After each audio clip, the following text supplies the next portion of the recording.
চাঁদপুরের কচুয়ায় ভয়াবহ অগ্নিকাণ্ডে ৩টি বসতঘর পুড়ে ছাই হয়েছে।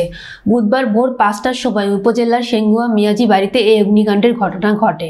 এতে নগদ টাকাসহ প্রায় ১২ লক্ষ টাকার ক্ষতিসাধন হয়েছে বলে দাবি করেন ভুক্তভোগী পরিবারগুলো। ভুক্তভোগী ও এলাকা সূত্রে জানা যায়, বুধবার ভোর ৫টার দিকে পশ্চিম সহদেবপুর ইউনিয়নের সেঙ্গুয়া গ্রামের মিয়াজি বাড়িতে এক ভয়াবহ অগ্নিকাণ্ডের ঘটনা ঘটে।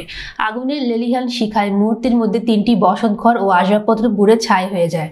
খবর পেয়ে কচুয়া ফায়ার সার্ভিস ঘটনাস্থলে পৌঁছার আগেই স্থানীয় এলাকাবাসী আগুন নিয়ন্ত্রণে আনে, ততক্ষণে সব পুড়ে যায়। ভুক্তভোগী সালমা বেগম বলেন, বৈদ্যুতিক মিটার বিস্ফোরণ হয়ে এই অগ্নিকাণ্ডের ঘটনায় আমার নতুন 2টি বসতঘর পুড়ে যায়। কিছুই বের করা সম্ভব হয়নি। ঘরে নগদ ৩০,০০০ টাকা, 2 ভরি স্বর্ণ, 3টি মোবাইল, ফ্রিজ ও আসবাবপত্র ছিল। এ সবকিছুই পুড়ে ছাই হয়ে যায়। এতে আমাদের প্রায় ১২ লক্ষ টাকার ক্ষতি হয়েছে বলে তিনি দাবি করেন। স্থানীয় অধিবাসী শহীদুল্লাহ, ওয়াজিউল্লাহ ও ইউনুস মিয়াজি ও জানান, ভোরে ওই বাড়ির প্রবাসী আহসানুল্লাহ মিয়াজির ঘর থেকে বৈদ্যুতিক মিটার বিস্ফোরণ হয়ে আগুনের সূত্রপাত ঘটে। আগুনের লেলিহান ও বাড়ির লোকজনের চিৎকারে স্থানীয়রা ছুটে আসে। কিছু বুঝে ওঠার আগেই মুহূর্তের মধ্যে সালমা বেগমের 2টি বসতঘর ও পার্শ্ববর্তী মিজানের একটি ঘর সহ মোট 3টি ঘরে আগুন ছড়িয়ে পড়ে। এ সময় ঘরগুলোতে থাকা লোকজন দ্রুত বের হয়ে আসায় কোনো হতাহতের ঘটনা ঘটেনি। স্থানীয় ইউপি সদস্য মোহাম্মদ আলাউদ্দিন বলেন, অগ্নিকাণ্ডের খবর পেয়ে ঘটনাস্থলে গিয়ে খোঁজখবর নিয়েছি। ক্ষতিগ্রস্ত পরিবারগুলো একেবারেই নিঃস্ব। ইউপি চেয়ারম্যান মোহাম্মদ আলমগীর হোসেন বলেন, খবর পেয়ে ঘটনাস্থলে গিয়েছি। এদিকে ক্ষতিগ্রস্ত পরিবারগুলোর সহায়তার জন্য উপজেলা প্রশাসনের কাছে সাহায্য চাওয়া হবে।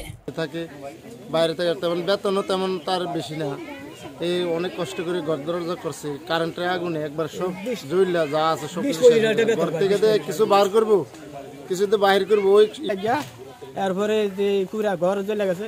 আর আমার বাইর স্বর্ণ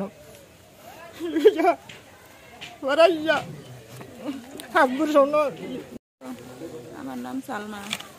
আমি ঘুমের থেকে উঠছি, সজা করে দেখি আগুন। আমার ঘরে কিচ্ছু নাই। আমার ঘরে স্টিল আলমারি আছিল, ক্যাবিনেট আছিল, খাট আছিল, ফ্রিজ আছিল, তারপর 3টা খাট আছিল, বেডশিট আছিল, টেবিল আছিল, তারপর গ্যাসের বোতল টোতল। একার যাবতীয় আমার দেহটা ছাড়া আর কিচ্ছু নাই। আমার একটা